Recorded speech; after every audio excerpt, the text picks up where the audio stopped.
ಏನೆಲ್ಲ ಮರೆತರು ತಮ್ಮ ಹಠದವರ ನೀ ಮರಿದಾಳ ಏನೆಲ್ಲ ಮರೆತರು ತಮ್ಮ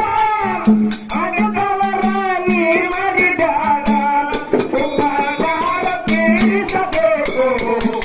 ಈ ಮಾತು ಕೇಳು ನೋಡ ಉಪಕಾರ ತೀರಿಸಬೇಕು ಈ ಮಾತು ಕೇಳು ನೋಡ ಅದಕ್ಕೆ ತಮ್ಮ ಇರ್ಲಿ ಹೌದ ಬಾಳ ಮಾತಾಡೋ ದೈವಪ್ಪ ಜಗತ್ತ ಮಾತಿಲ್ಲ ಹೌದ ಈ ಚಾಲೆಂಜ್ ದಾಟಿ ಕೇಳು ಕೇಳಿಲ್ಲ ನಿನ್ನ ಸಲವಾಗಿ ತಂದೆ ತಾಯಿಯಿಂದ ಆಗಿ ನಿನ್ನ